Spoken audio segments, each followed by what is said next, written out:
In this chapter, we're going to be going over the basics of the Vray material and also the Vray blend material. As you can see in this image right here is kind of a summary of what we're going to be doing. What you see on the sphere right here is a Vray material pumped into a Vray blend material to give this rust effect. And on either side is just a liquid mesh that I've got that we're using a regular Vray material, kind of showing off some of the fancier parts of the refraction. The Vray blend material is Vray's layered shader, and so we're actually layering in the sphere here the rust on top of the metal. And then the third shader we're going to be showing in this lesson here is going to be the Vray Bump material, which we can use to daisy chain this effect. You can see this shader right here. We've got our main metal Vray material, our rust Vray material, and then lastly a bump material to go in and add a little bit more detail. So let's go ahead and do one quick test render. I'm just going to do a high-res render of this sphere so we can kind of check it out. So now you can really get a nice up-close view of this. You can see if I zoom in a little bit here. Hopefully this holds up in the quality of the video. But there's a very big difference between our rust material and our metal material. And that's really one of the main points of our Vray shader.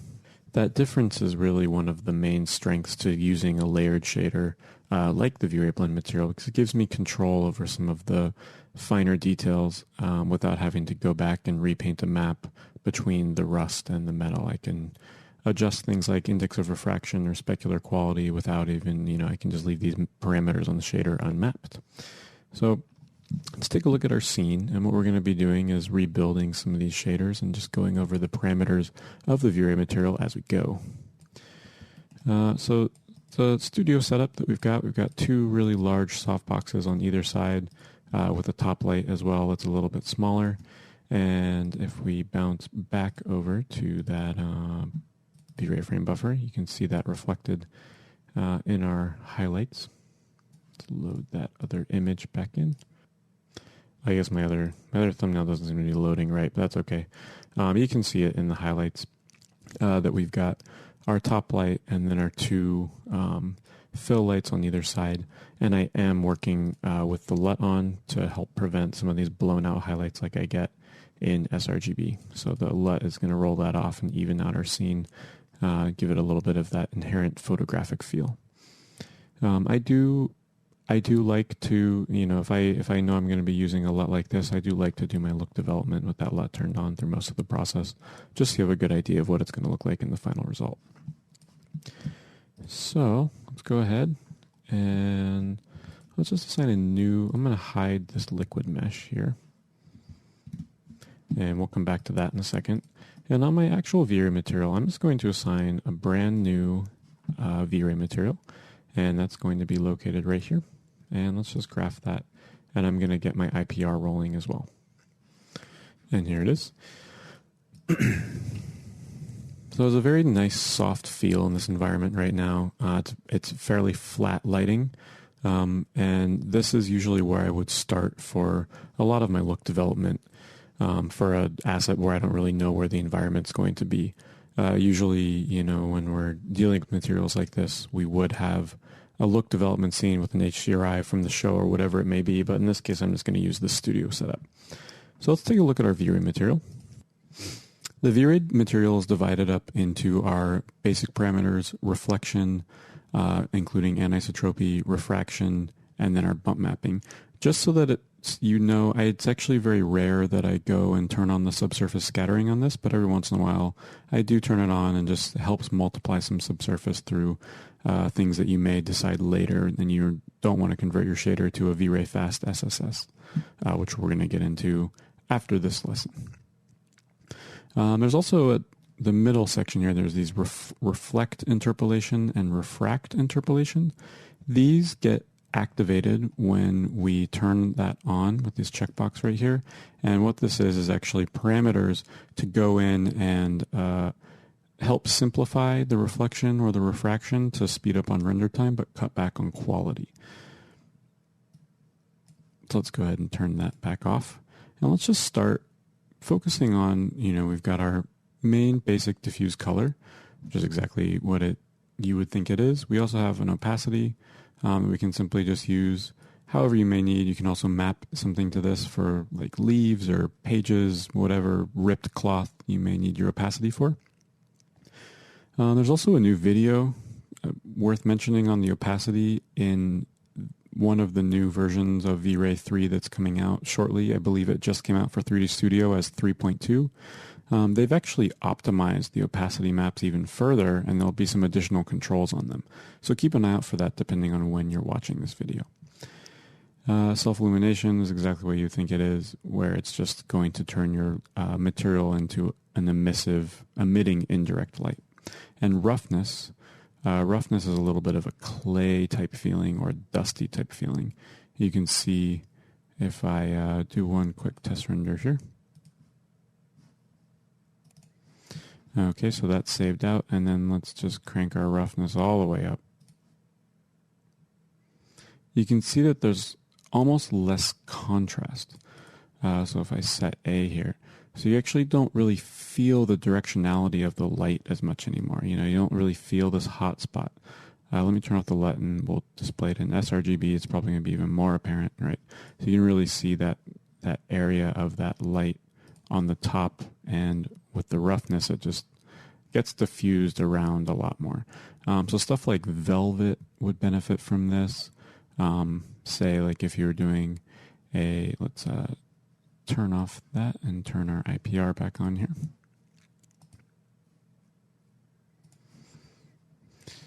So if you had, a really kind of dark red diffuse color and then a really soft reflection. So it actually brings us into our reflection here. It's kind of got a nice like Christmas ornament going right now.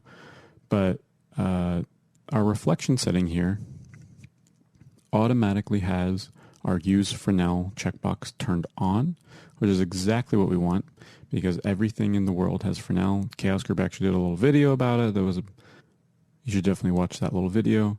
But it's true. Everything really does have Fresnel except for our maybe CG mirror or whatever you want, whatever it may be. But in general, you really don't need to turn this checkbox off. What you will want to do is be able to control this Fresnel right in your reflection settings here. So that's what this checkbox is. Right now, Use Fresnel is linked to my refraction IOR, my index of refraction. And for those of you who don't know, that index of refraction is essentially going to be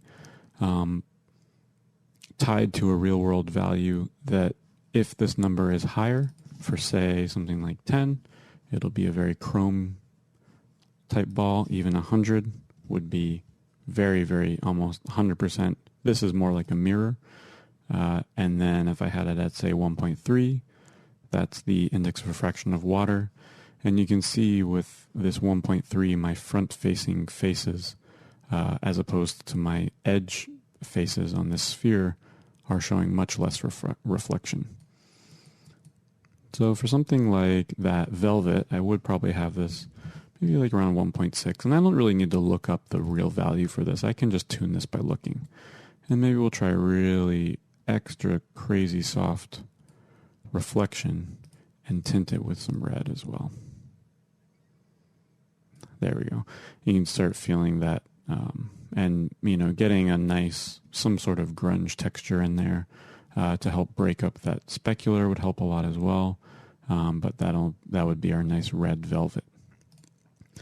So let's make this white again, and let's take our diffuse completely out, and let's build some metal here. So if I'm ever building metal with this Vray material, it's always going to be this diffuse color black to start, and I want to make sure that my index of refraction starts going higher. So you can see if I was doing something like steel or some darker worn metal, maybe I could have this at like 5 or something like that.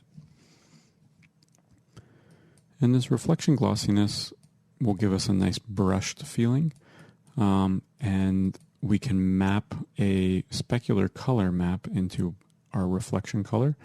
Or if you have a black and white map that you secondarily want to control with reflection amount, you can do that as well.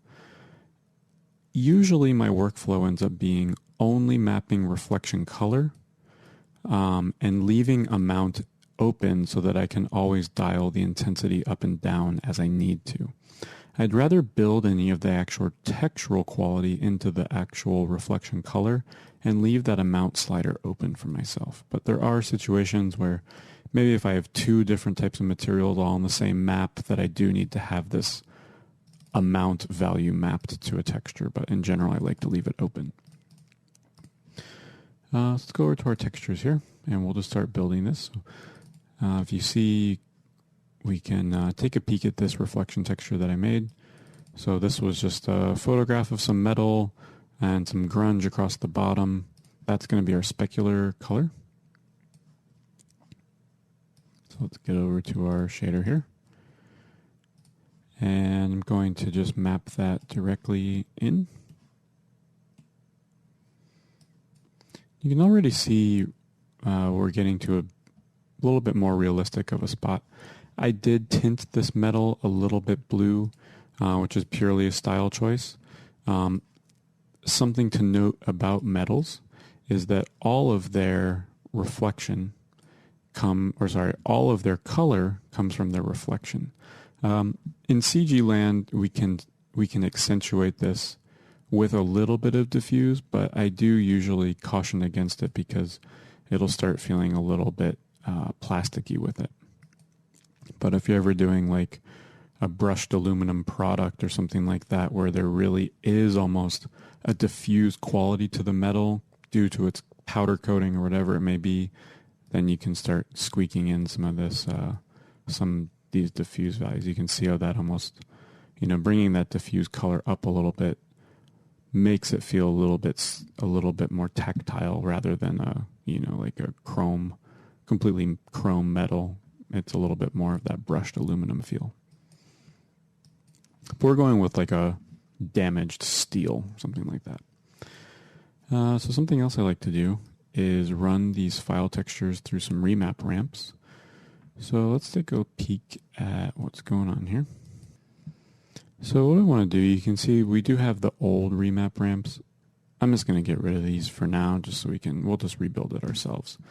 And let's go ahead and get rid of that one also.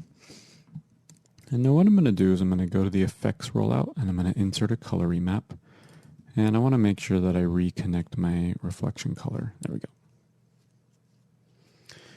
So I want to go in here and using this same texture, I can map this into my glossy values. I'm actually pretty happy with this as kind of a base level right now. So that reflection glossiness is 0.675. And let's go ahead and remap the values using that. If you missed it, it's this insert color remap button on the effects of the file texture. And let's set our main color here to, whoops, if I can work my keyboard here. So there's our 0.675, and what I want to do, maybe we'll just put that one in the middle, and I want to have something a little bit higher than that, so we get a little bit sharper reflection in some of the other areas, and then down in that dirt, I want it to be a little bit darker.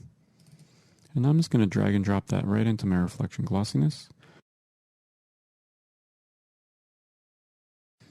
And now let's go ahead and redo our render. So I love it. You can start really seeing there's some inherent areas of brightness and there's just a little bit of that breakup in the reflection glossiness. So our metal's feeling pretty good. Let's go ahead and switch gears and create one more material for my rust. As you can see, I've got my file texture for my rust loaded up. So I'm just going to create one more V-Ray material. And we'll assign that. So I like this rust color, and let's get our IPR rolling. Cool. I also do believe, oh no, I didn't end up tiling this at all. So let's go ahead, and what I want to do is the same thing. I'm just utilizing the fact that I'm using some tileable textures here. So let's get that rust tiled a little bit. Great. Got a nice little line going through. The reason I'm building these shaders right now, tileable textures, for this example is just to really show the versatility that we're going to have using these Vray blend materials. It's also a really great technique for non-hero assets to just have these tileable textures, and we can utilize them. So anyways, back to making our rust. So just to kind of keep going through our Vray material here. So with my rust, I'm going to utilize a little bit of that roughness. And rust is inherently very matte, meaning it has no reflection. But I am just going to fake that a little bit. And I'm going to insert a color remap here.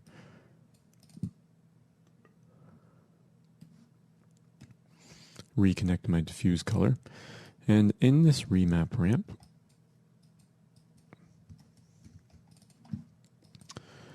let's just clamp this down a little bit. I'm just going to isolate some of the brighter parts of my image. Something around in there. We'll make it pretty yellow.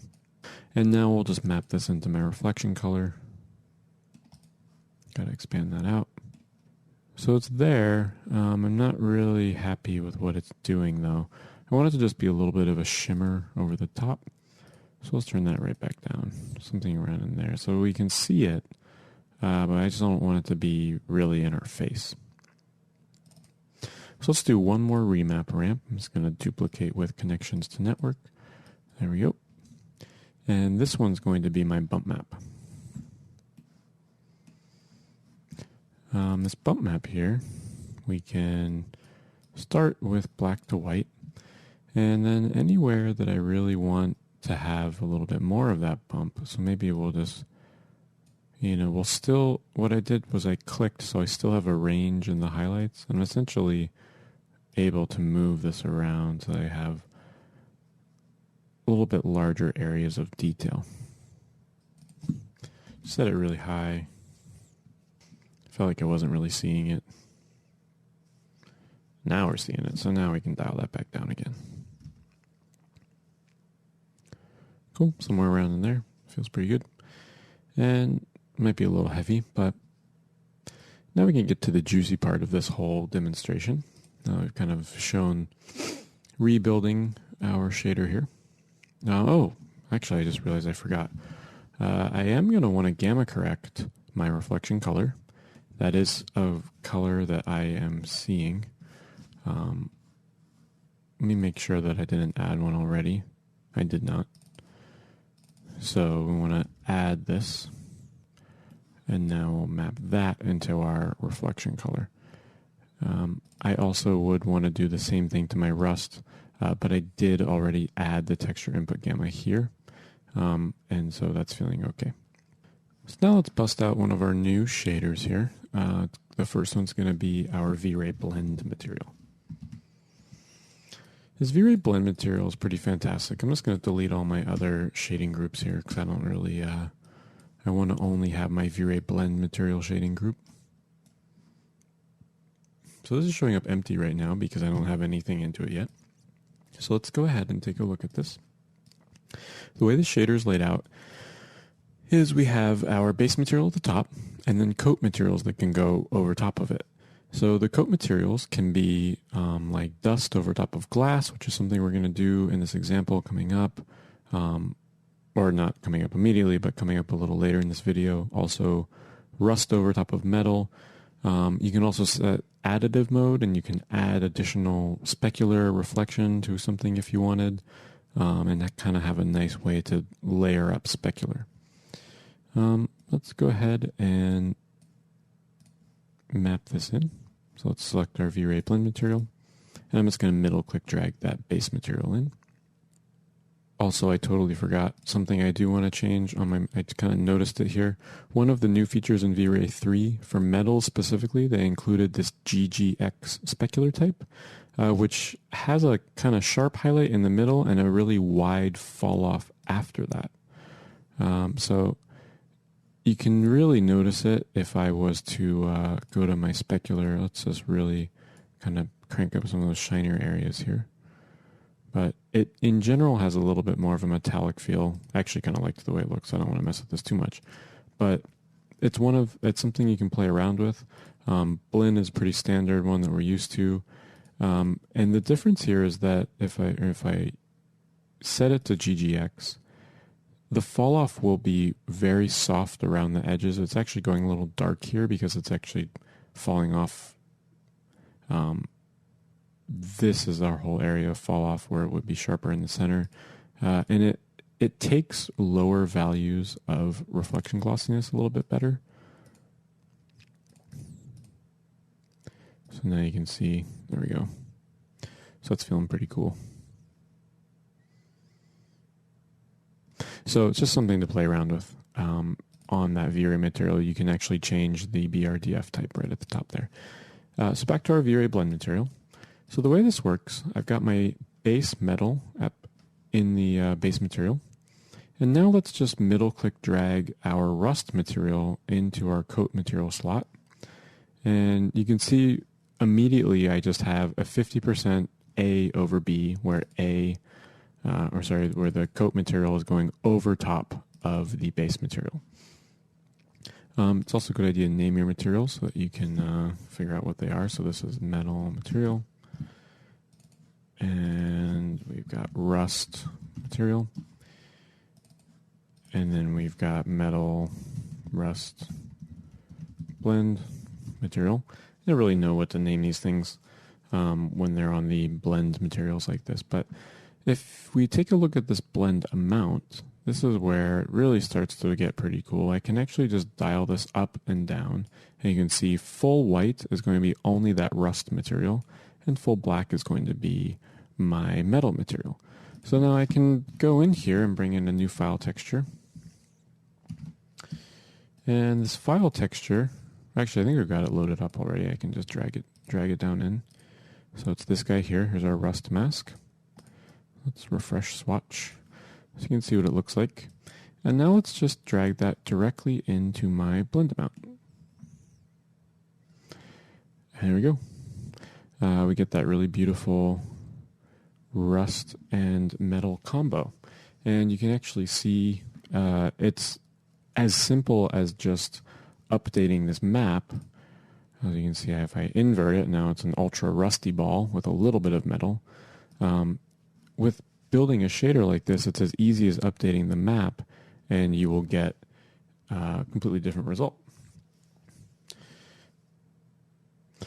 So now we can push this a little bit further. Rust inherently eats away at the metal, kind of breaks it down and flakes off and chips off. So I can actually reuse this same texture that I have right here on a new shader, moving this on the, not moving that per se, but moving this texture to a new shader called a Vray Bump material.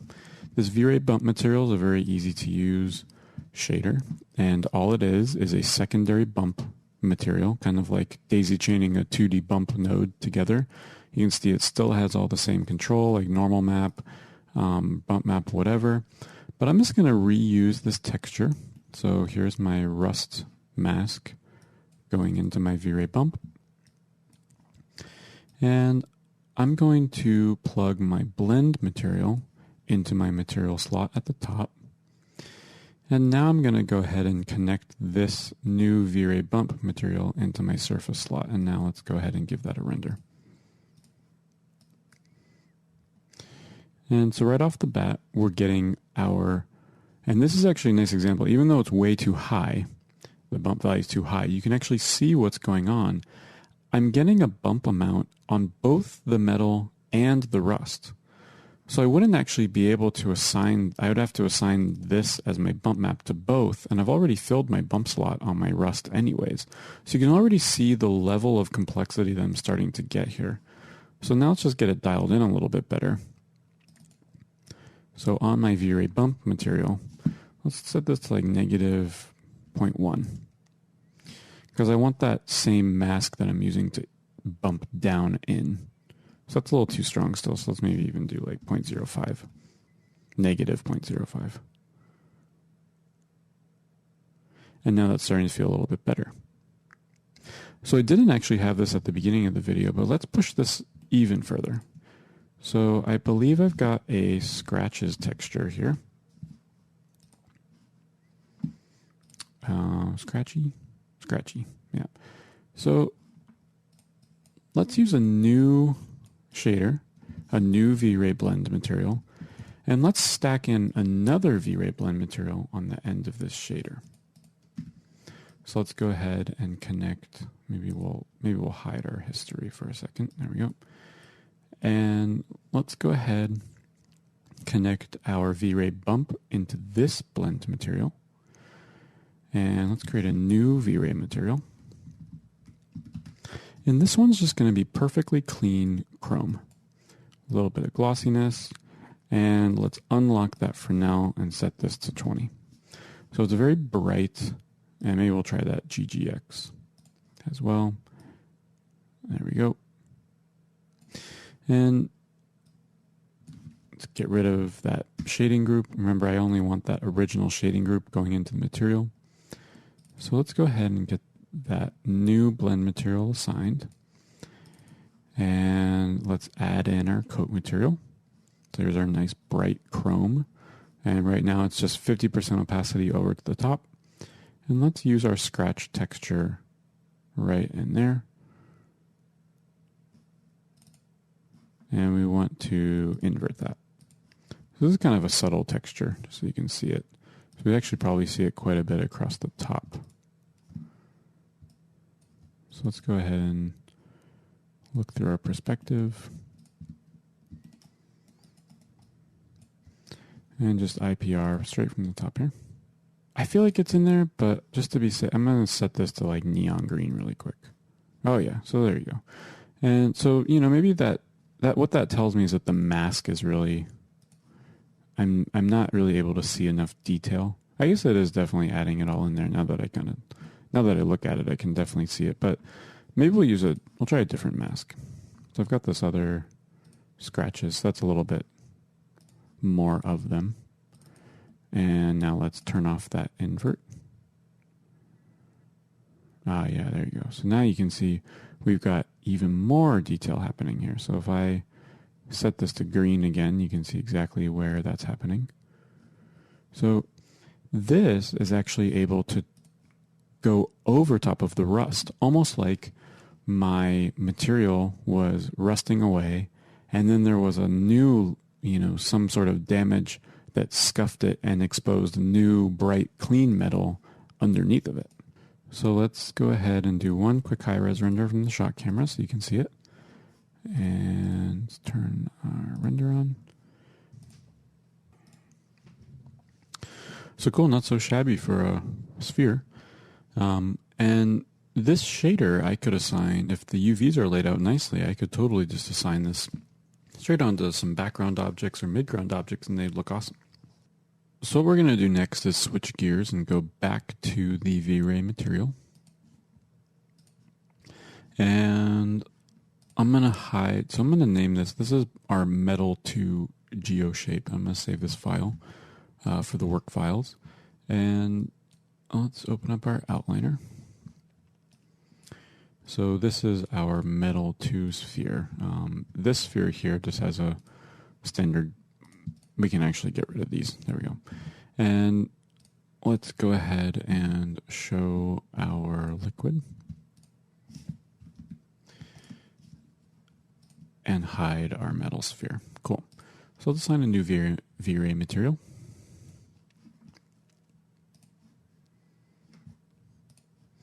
And let's turn on our IPR. Whoops, too high res. Let's actually stop that. And let's go back over to our render, regular Maya render view. And turn on our test resolution to 960 by 40. And now let's discuss some of the refraction settings. So V-Ray has really beautiful refraction refraction on this V-Ray material. And it's actually, I think, it completely blows Arnold out of the water. It's really, really great.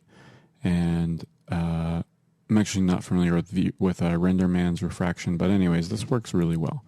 So you can see it is fully IPRable, which is great. I can just simply turn on refraction color, and I have glass, and it looks pretty cool.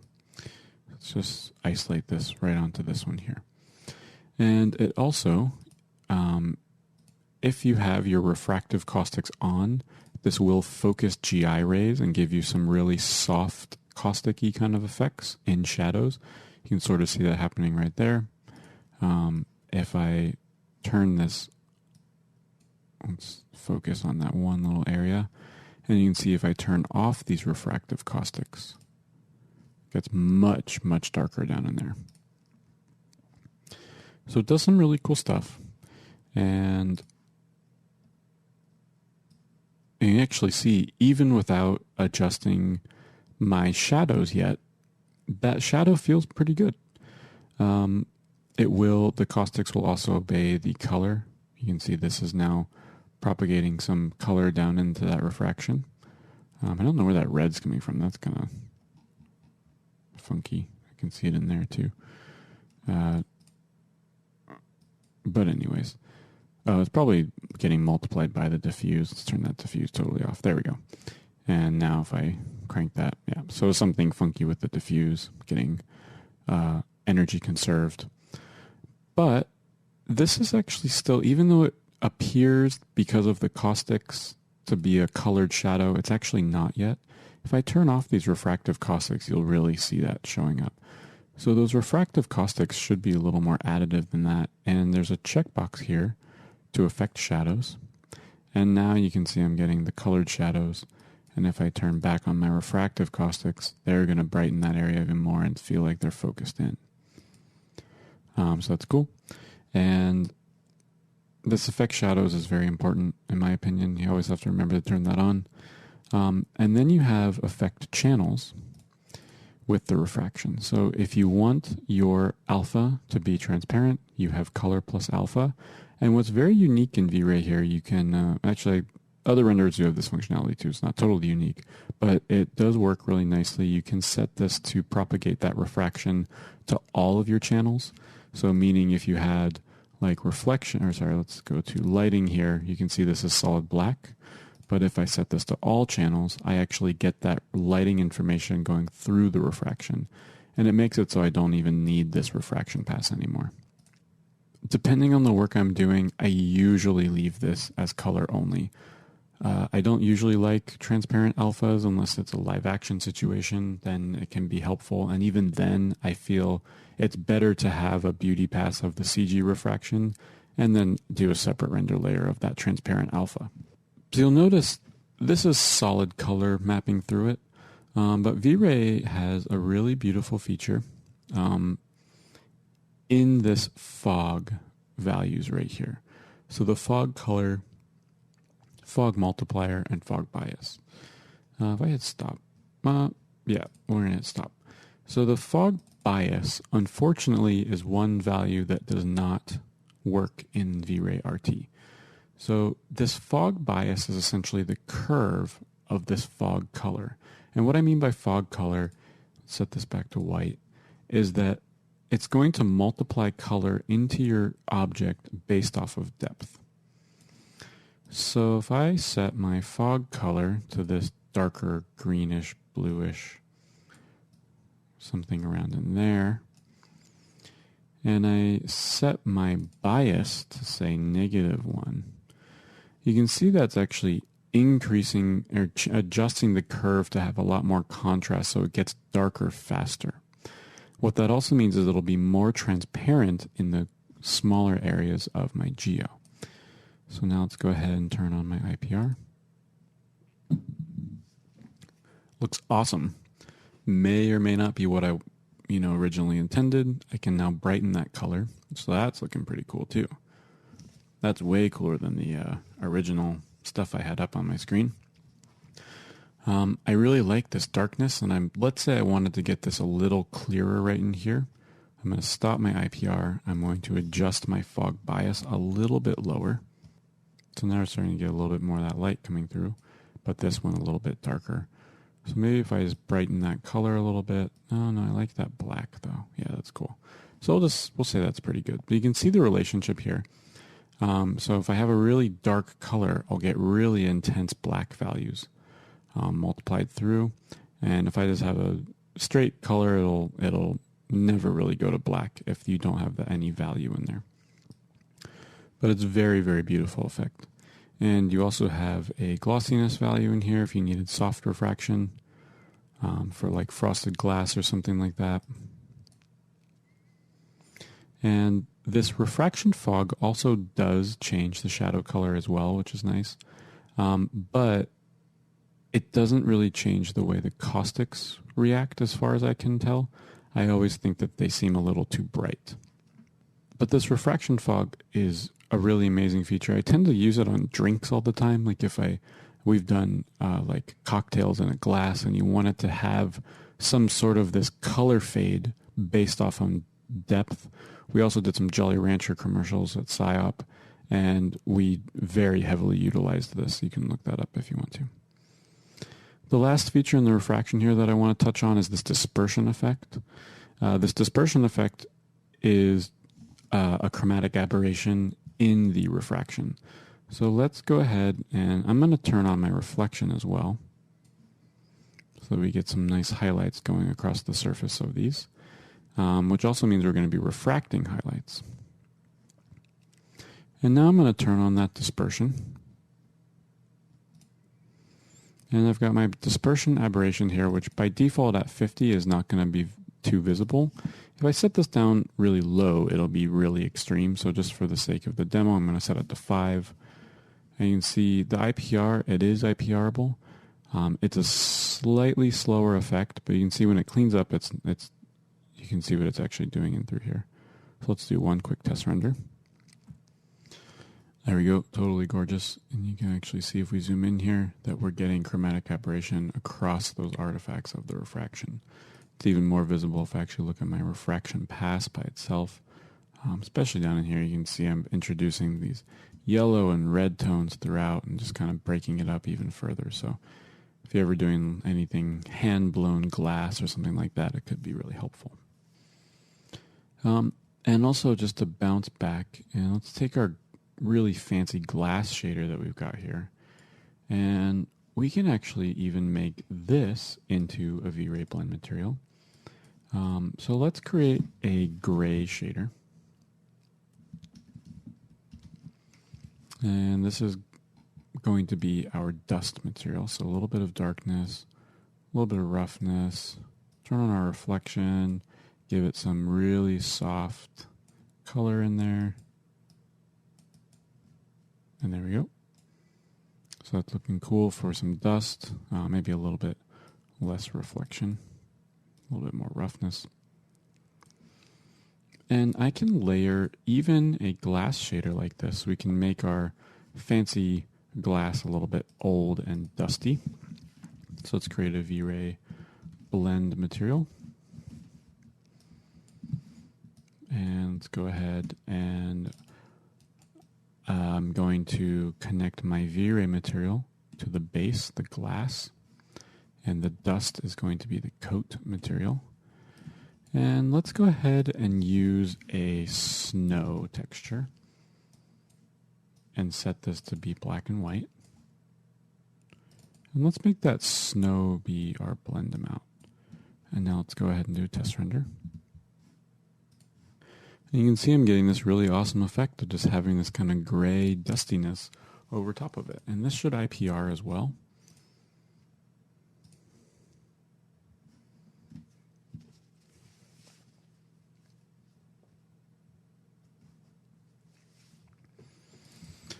So maybe on my snow, let's duplicate this file, this scratches texture. Oh, I don't have UVs on these, so it won't really work. So maybe instead of the scratches, we just use like a quick fractal. So a solid fractal. And let's map that solid fractal into our snow color. So now we get even a little bit more breakup in there. and maybe we'll lower that threshold. But you get the idea. So you can do some really, really interesting stuff with this. And I always like to approach these shaders so that I'm building them how they would really happen. So, in the situation of the rusty metal, we go metal first, rust over top of that, and then our third shader on that chain was the scratches. I could do this with paint, like car paint and rust again. I could also, you could do it with wood. You could do the old wood being the base texture with new fresh wood that's going to be damage over top of it. So it's a very, very awesome setup. I really love how V-Ray has the V-Ray blend material set up. Here's that graph of that one that we did. This, I think, is the one from the start of the video. And you can see there's, I guess, a little bit of different stuff that we did. So feel free to play around with this. I'm going to go ahead and save it. And then let's unhide our metal ball, and I'll do one more quick test render. So cool, that took about 10 minutes. It's looking pretty cool. The aberration and mixed with the snow shader for the dust is definitely a heavy one to compute, but looks pretty cool. So go forth, have fun. The V-Ray blend shader is really a ton of fun. It's really got a lot of potential in it. You can see the different stuff you can do with it is just endless. So really think about when you're making material, should you be building it in this way? Are there two very different materials, for example, dust and glass, or rust and metal, where it can really benefit you to go in and switch it out to a V-Ray blend material instead? It was a pretty surprising, when you really sit and think about it, there's quite a bit open to that way of building a shader that makes a lot of sense. So hopefully this was an informative look at the V-Ray blend shader, and on to the other shaders.